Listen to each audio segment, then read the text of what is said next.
سلام البنات، ان شاء الله تكونوا كامل بخير وعلى خير. رجعت لكم بعد غياب طويل جدا. رجعت بفيديو جديد ووصفة قديمة، يعني الناس كامل يعرفوا هذا الجاتو اللي هو كروكي. انا راح نديرو بطريقة بسيطة جدا للمبتدئات. تابعوا معايا المقادير وطريقة التحضير. كما راكم تشوفوا هنا انا عندي 8 بيضات، درت لهم قرصة ملح والفاني. تقدري تنكهي الجاتو تاعك باي نكهه تحبيها. انا نحب نكهه الفاني.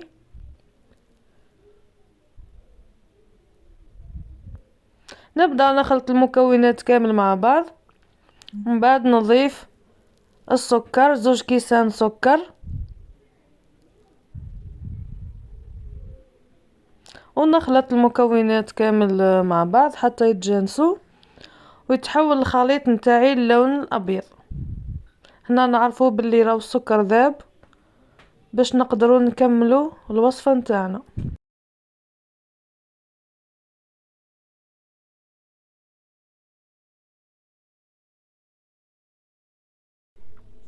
الخليط نتاعي تحول لونه اللون الابيض، ذاب السكر مع البيض. هنا نضيفو الزيت اللي هي 2 كيسان زيت، ونكمل نخلط المكونات نتاعي كامل مع بعض.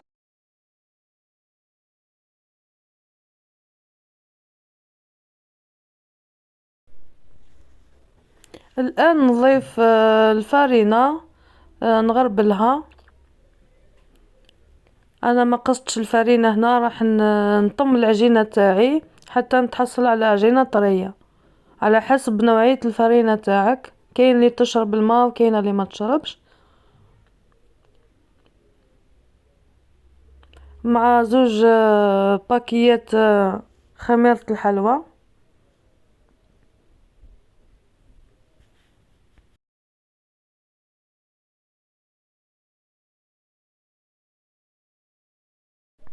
بعد ما طميت العجينة تاعي وتحصلت على عجينة طرية، راح نخليها تريح ومن بعد نبدأ نشكل فيها.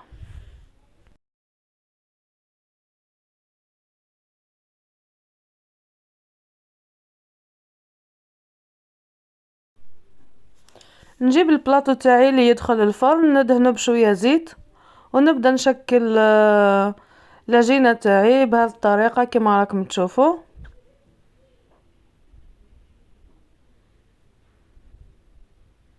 نعملو حربوش كما راكم تشوفوا، تحطيه في البلا تاعك.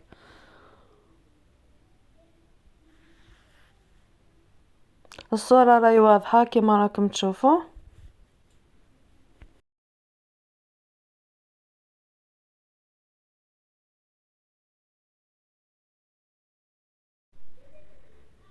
بعد ما شكلت العجينة تاعي نجيب حبة بيض ندير لها شوية قهوة باش يعطينا اللون البني.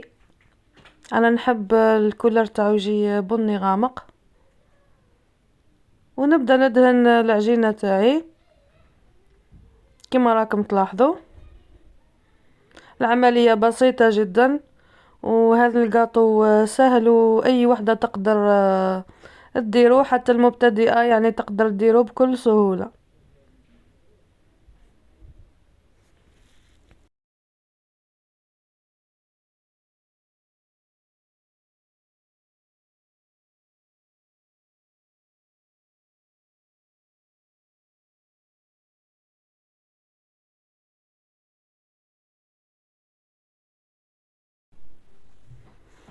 بعد ما كملت دهنت العجينة تاعي بالخليط نتاع البيض والقهوة، نجيب شوكة وندير خطوط كما راكم تشوفوا. راح يجينا شكل شباب وباهي للجاتو تاعنا. ومن بعد ندخلوه للفرن على درجة حرارة 180 درجة.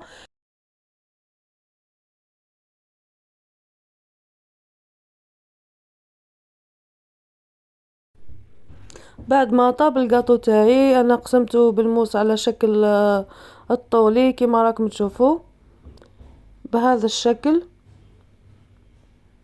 الجاتو تاعي جا خفيف وهايل وطايب.